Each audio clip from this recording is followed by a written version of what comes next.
My name is Dr. Lucas Meyer, and for most of my 35 years, I trusted numbers more than prayers. Equations made sense. Faith felt like fog. Until January 12th, deep in the Arctic north of Svalbard, the ice cracked beneath my snowmobile, and what I saw in those 9 minutes changed everything I thought I knew about science, faith, and why the Earth is really dying.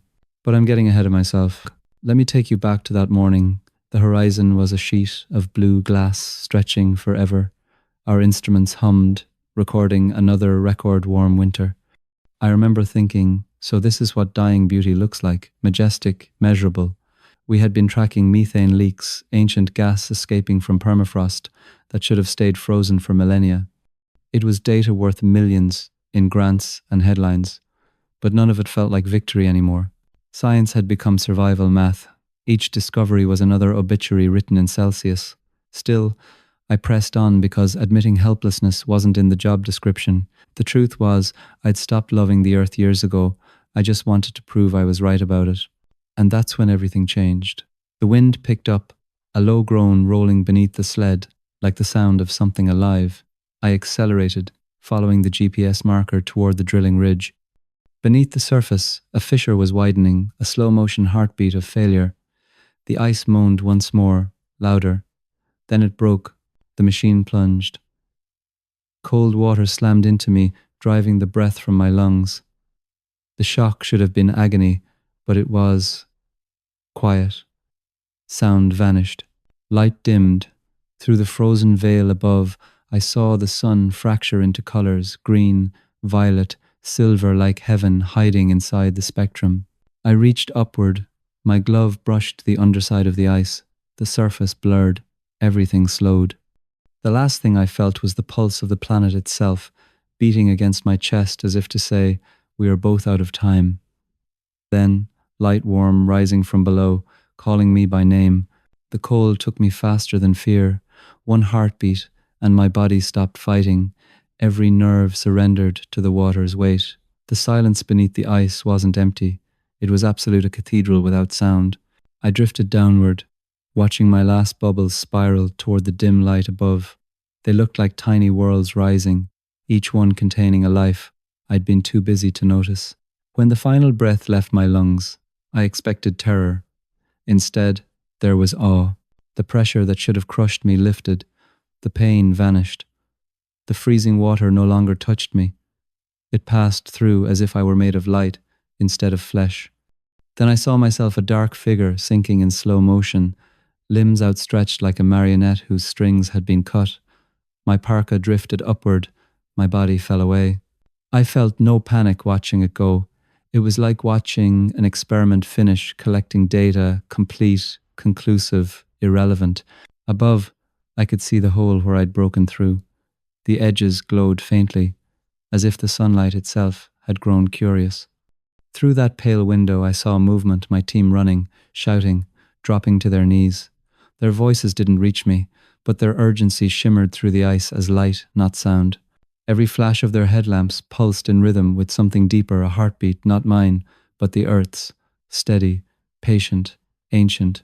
Then, from the darkness below, a new glow appeared, soft, golden, expanding. It didn't come from the sun. It came from beneath the ocean floor, pulsing like warmth rising through the core of creation. The light wrapped around me, and the Arctic vanished. No more cold, no more gravity, only a whisper that seemed to bloom inside my own thoughts. You've measured my world for years, Lucas.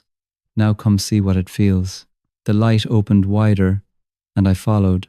What I saw next, I've spent a year trying to find words for it. I rose through the light, weightless, moving without motion. The water became sky, the ice became glass, and beyond it, the world unfolded like a living map. I could see the curve of the earth, blue, fragile, radiant yet pulsing with veins of light that ran through oceans, forests, and mountains. Every ecosystem was connected, breathing together like one vast body. I passed over the Arctic, watching the wind carve patterns in snow, like fingerprints of God. I saw whales gliding beneath frozen seas, their songs vibrating through the water like prayer.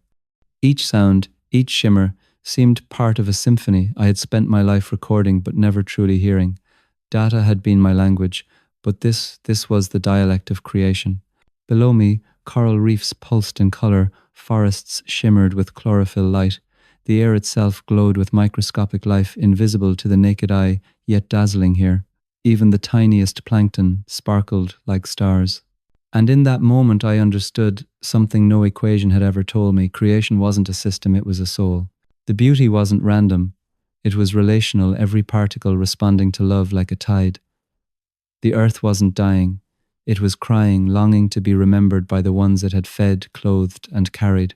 A current of warmth flowed around me, and the voice came again, the same calm resonance that had spoken beneath the ice. You studied the surface, but I wove the substance. Every atom hums my name. Come closer and you will see who keeps it alive. The light before me gathered into form, radiant, human, divine, and as I drew near, all of creation bowed its sound into stillness. Even the oceans seemed to listen. I was standing before Jesus. The light gathered until it became a presence, not blinding, but whole. It radiated warmth the way the sun radiates color, effortlessly, endlessly. Every movement around him, the wind, the water, the snowflakes suspended in light seemed to orbit his calm. He wasn't distant. He wasn't glowing with intimidation or thunder. He was alive.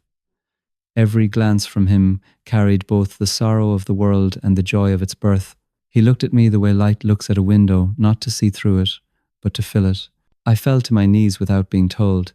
It wasn't reverence, it was gravity. Every pride I'd ever held, every argument I'd ever won vanished like breath in winter. The scientist in me wanted to measure his presence, but the man in me could only weep. He reached out, and the touch wasn't a gesture. It was energy, warmth, truth. When his hand rested over my heart, I felt the pulse of something vast, not my own heartbeat, but the rhythm of creation itself. It was the same pulse I'd felt beneath the ice before I died. "Lucas," he said, "you've recorded the Earth's pain, but not its story. You called it crisis.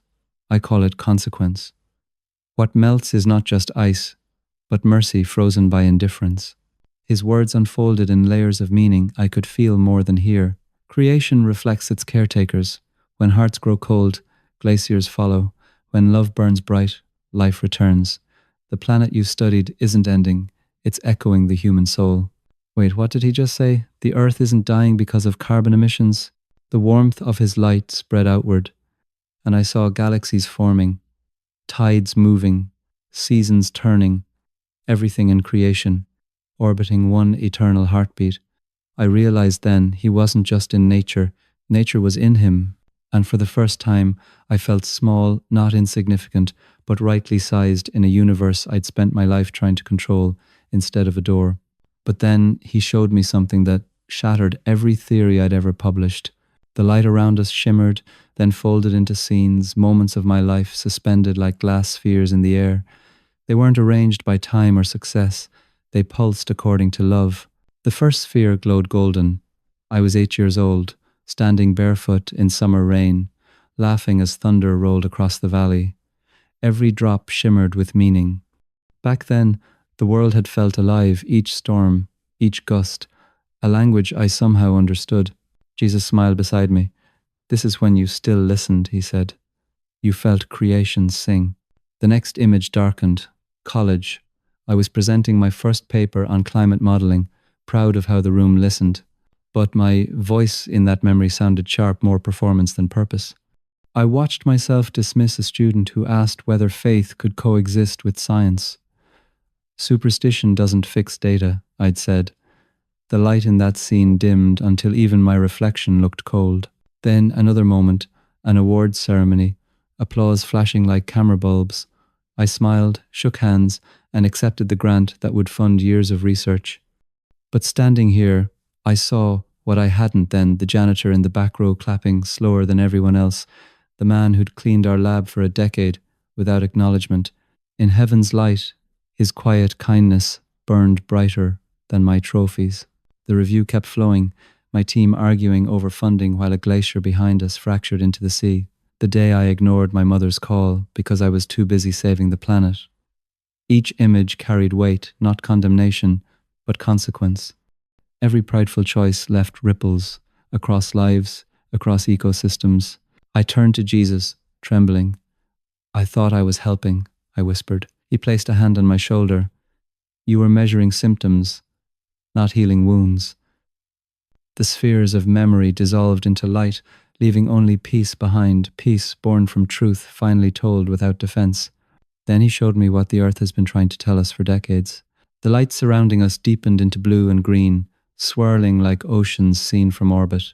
Then the earth appeared below, vast, radiant, trembling. It wasn't silent, it was singing. At first the sound was beautiful, low tones rising like choirs made of wind, water, and whales. Every forest was a chord, every river a note. The planet was praising its maker in ways humans had forgotten how. But then, somewhere inside that harmony, came another sound, strain. Like a violin string pulled too tight. The oceans began to groan. Glaciers moaned as they cracked apart, their voices long and ancient. The forests coughed smoke into the sky. It was music turned lament. Creation wasn't dying in silence, it was crying in prayer. Every storm was a psalm, every flood a tear, every drought a plea. I covered my ears, but the sound wasn't physical, it moved through the soul. I could feel the grief of the coral bleaching white, the gasping breath of an animal whose home was gone, the loneliness of mountains stripped bare. All of creation was weeping the same word, remember. Jesus watched, his expression both fatherly and mournful. The earth has always echoed humanity, he said. When hearts grow cold, climates follow. Every careless act leaves fingerprints across creation. The vision changed again. I saw people building, buying, hurrying, never looking up. Factories spewed, forests fell, oceans swelled, and heaven waited. The cries of the earth weren't punishment, they were prayer requests, the world interceding for its keepers. Then the melody shifted once more. Amid the chaos, faint harmonies began to rise, volunteers planting trees, fishermen cleaning polluted bays, children picking up litter with laughter. Every small act glowed like a note of restoration. Hope wasn't gone. It was singing beneath the sorrow. Even now, Jesus whispered, the world remembers my voice. I only wait for my people to join the song again. The vision quieted until the earth rested below us again, turning slowly in a sea of light. The storm stilled, the music softened, and I felt the weight of his gaze beside me. Everything was waiting for what he would say next. And what he told me about humanity's original purpose changed everything. Lucas, he began, when my father formed this world, he built it to breathe with you, not beneath you. Every rhythm of tide and season was designed for partnership, not possession. At his words, the planet's surface shimmered. I saw the garden, not myth but memory, rivers winding like silver threads through emerald valleys, animals moving without fear, air thick with peace. There was no separation between sacred and scientific. Discovery was worship, and knowledge was love. Man's role wasn't to dominate, but to translate heaven into care. Then the scene fractured. A single act, arrogance, appetite rippled through time like cracks through glass. Balance tilted, dominion replaced devotion. The same mind that could name the stars began to weaponize understanding. Technology advanced, but reverence retreated. And as the heart of man hardened, the pulse of the planet weakened. I turned to him, aching. Is it too late? He shook his head. Balance isn't lost, it's waiting. The earth still responds to love faster than it does to policy. Feed one soul and the soil rejoices. Forgive one enemy and the winds remember Eden. His hand moved, tracing arcs of light across the globe, communities helping one another, scientists praying before research, farmers blessing the ground before planting. Each act reignited harmony. It was stunning, not miraculous, just obedient. You were never asked to save the world, he said, only to serve it. Creation will heal when humanity remembers how to kneel. The vision held there, earth glowing softly between his hands, not as a project to fix, but as a gift to protect. But he wasn't done. What he told me next is why I'm sharing this story. The glow around the planet dimmed until only his face remained light enough to see truth, soft enough to bear it.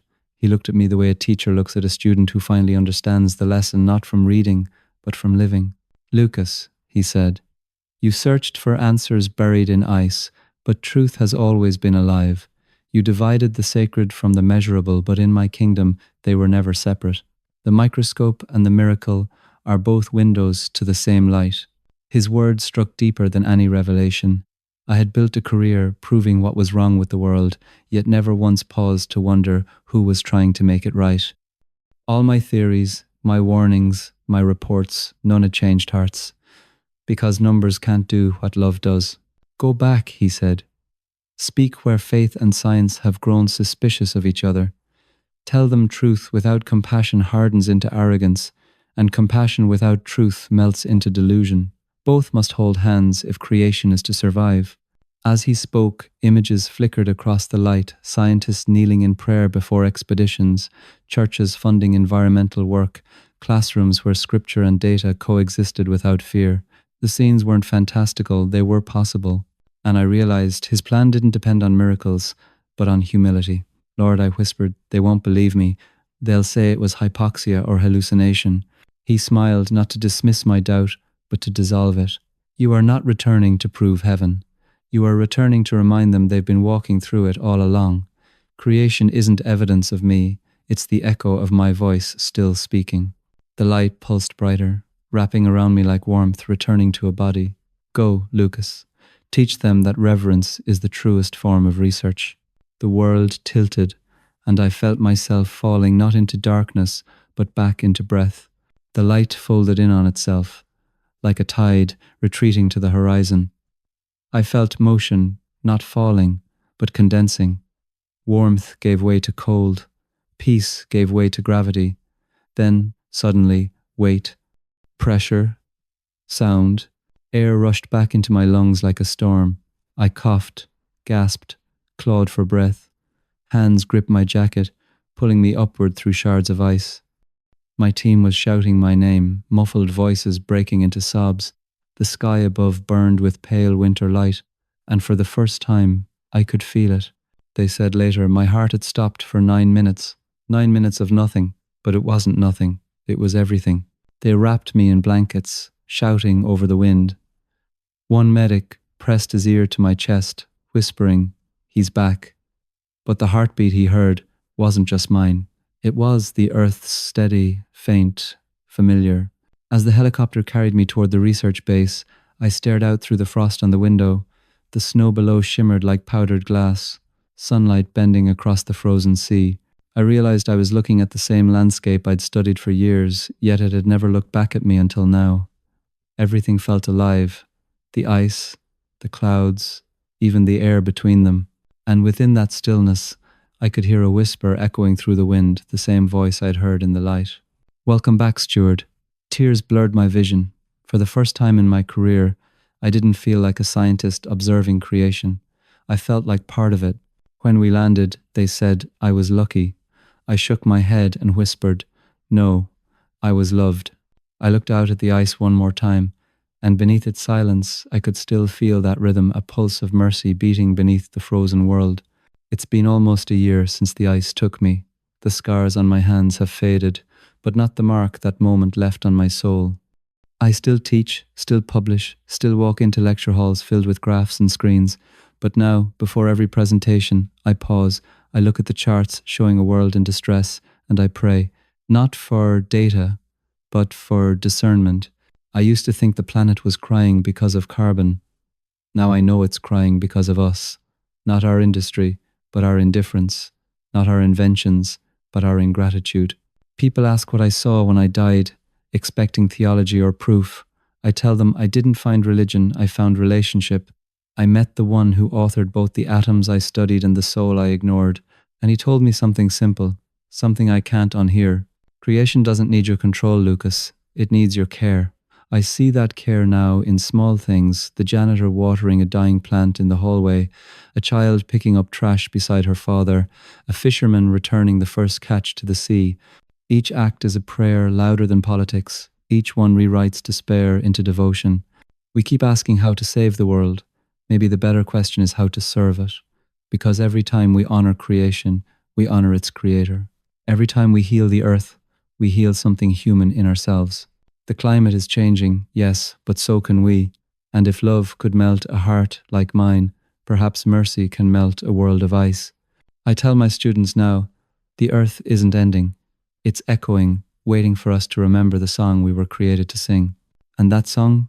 It starts with a single note, gratitude. Not policy, not protest, just simple, quiet gratitude for the world that holds us. Because what Jesus showed me beneath that ice wasn't a dying planet, it was a waiting one, and it's still listening for our reply.